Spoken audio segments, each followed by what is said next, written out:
আসসালামু আলাইকুম সুপ্রিয় বিনিয়োগকারী ভাই ও বন্ধুরা, আপনাদের শুভ বিকাল জানাচ্ছি। যথারীতি প্রতিদিনের মতো মার্কেট আপডেট দিচ্ছি।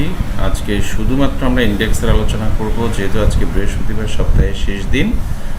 আর আগামী দিন যেহেতু হলিডে আছে, আমরা শনিবার আপনাদের অনেক রিকোয়েস্টেড শেয়ারগুলো দিব, এমনকি কিছু প্রমিজিং শেয়ারও দেওয়ার চেষ্টা করব। চলুন আজকে মার্কেট বিশ্লেষণটা করে ফেলি। আমাদের আজকেও মার্কেট পজিটিভ ছিল, 28.09 পয়েন্ট বেড়ে 5,392, প্রায় 5,400 পয়েন্টের কাছাকাছি জায়গা অবস্থান করেছে।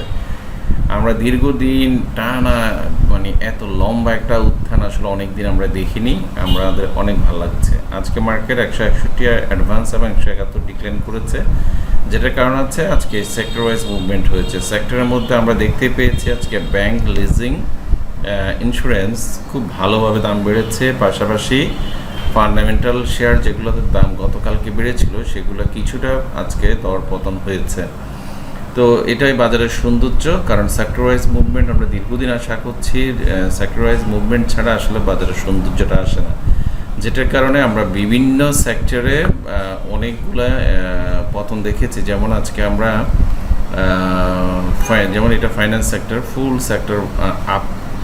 তারপরে হচ্ছে ব্যাংক সেক্টর, মোটামুটি ফুল আপ না হলো ম্যাক্সিমাম আপ বলা যায়। তার মধ্যে ব্র্যাক ব্যাংক এবং ব্যাংক এশিয়া অস্বাভাবিকভাবে দাম বেড়েছে। আর এটার পাশাপাশি আমরা যে জিনিসটা দেখতে পেয়েছি, গতকালকে যেখানে ইঞ্জিনিয়ারিং সেক্টর ফুল আপ ছিল, আজকে সেটা কারেকশন হয়েছে। আর হচ্ছে এটার পাশাপাশি আমরা এই যে ফার্মাসিউটিক্যাল সেক্টর, যেটারও ব্যাপক দরপতন দেখতে পাচ্ছি। এমনকি পাশাপাশি টেক্সটাইল সেক্টরেরও বেশ ভালো দরপতন হয়েছে। এটা ছাড়া অন্যান্য সেক্টরগুলো আর না হয় নাই বললাম।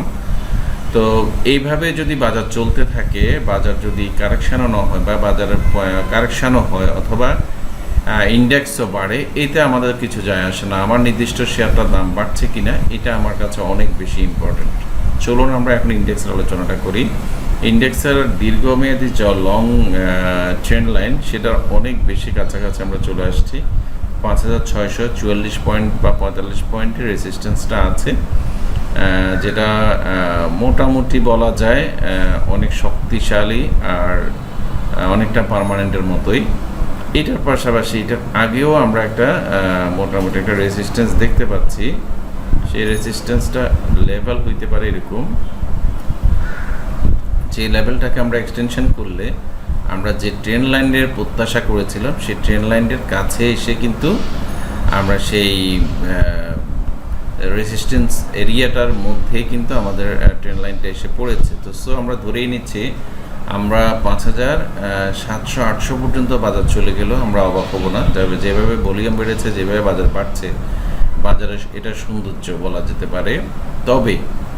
তবে একটা কথা আছে, কথাটা আমি গতকালকেও বলেছি, আজকেও আবারও বলছি। বেশ কিছু শেয়ারের আগামী সপ্তাহে, মাসের শেষ আগামী সপ্তাহে অনেকগুলো শেয়ারের ইপিএস আসবে, এমনকি তারপরে মাসে আছে ডিক্লারেশন।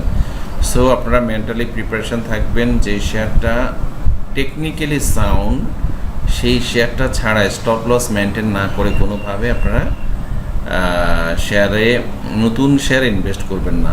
নতুনভাবে শেয়ার ইনভেস্ট করবেন না। পুরোনো শেয়ারে থাকলে সেটাতে পড়ে থাকবেন যতক্ষণ পর্যন্ত কারেকশন ফেজে না যায়। আমরা এখন ইন্ডেক্সের যে আরেকটা রেসিস্ট্যান্স এরিয়া ছিল, সেই এরিয়াতে আজকে পৌঁছে গেছে 5,400-তে। তো আশা করছি এইভাবে মার্কেট চলতে থাকলে আমাদের রেসিস্ট্যান্সগুলো একে একে ভেঙে আমরা মারাত্মক যে জোন আছে, সেই জোনে হয়তো চলে যাব। তো বন্ধুরা, আজকে আলোচনা একটুকুই থাক। ধন্যবাদ, সবাই ভালো থাকবেন।